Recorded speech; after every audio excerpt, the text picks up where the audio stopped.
These 30 days between Thanksgiving and Christmas are choice days. They are my favorite days of the year. It's that period where we give thanks to God in November, and then in December, we thank God for his gift, the greatest gift ever given, his only begotten Son. In November, we thank him for all of the bounty and all of the blessings, and we gather with friends and family, and we thank him for the external gifts. But in December, we thank him for the eternal gift. It is the blessings of God that every one of us here today have to learn how to be thankful. It's this season, I think. I love it, these 30 days. As we watched week after week, a couple weeks ago, hundreds of people gathered at this place in the LLC to choir their Thanksgiving dinner. Over 300 plus turkeys were given.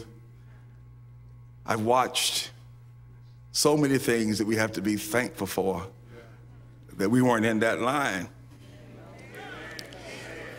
And yet, because of your generosity, we were able to give. And then on yesterday, over 500 children were blessed with the angel tree ministry. Parents incarcerated, without exception, black and brown children and grandparents and guardians who gathered to get a head start on their Christmas.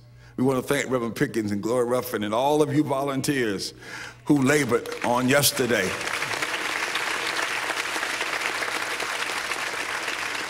We have so much to be thankful for. Again, you weren't in that number. And so many grandparents and guardians who are having to take care of these children while their relatives are locked up. I look at our AIDS ministry where we're almost at capacity, 18 brothers out there. Because of you and because of your generosity, they traverse our campus as they live their lives and try to rebuild their lives. We have a lot to be thankful for. And yet, we find ourselves whining and complaining. And we find ourselves not really rejoicing, this text says, with joy. I make my request to him based upon joy, because you and I are blessed and blessed and blessed, but we find ourselves complaining and whining.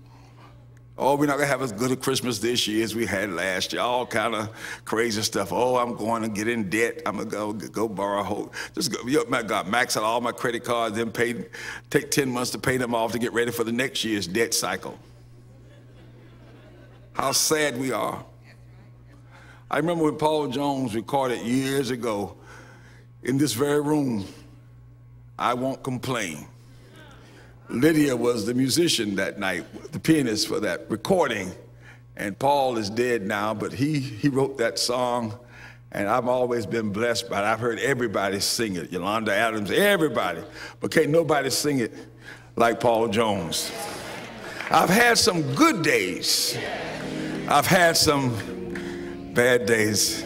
I've had hills to climb. But when I look around and think things over, all of my good days outweigh my bad days. So I won't complain. Regardless of what you're going through. I just wanted to talk a little bit today from this text, because this text blesses me. I could not shake it this week as I was preparing these sermons for this Advent season. I got stuck on this one because it says in those very first verses, it says, I thank God upon every remembrance of you.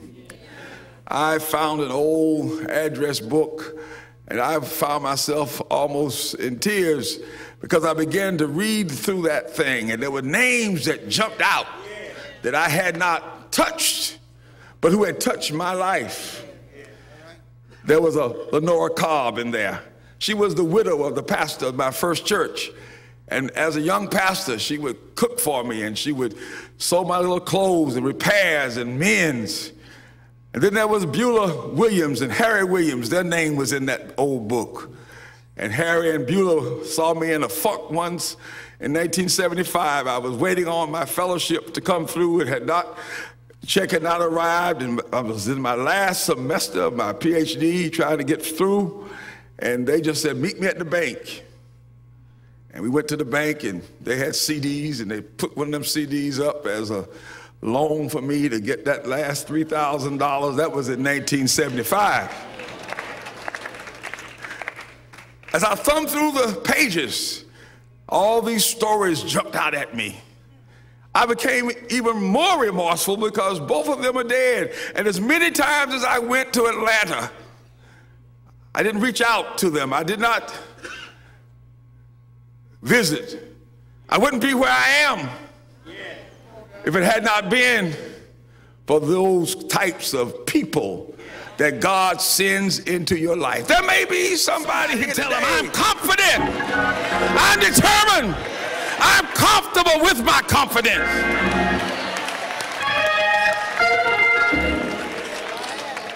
So when you see me shouting,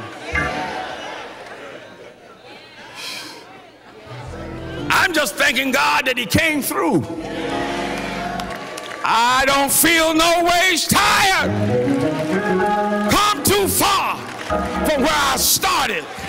Nobody told me that the road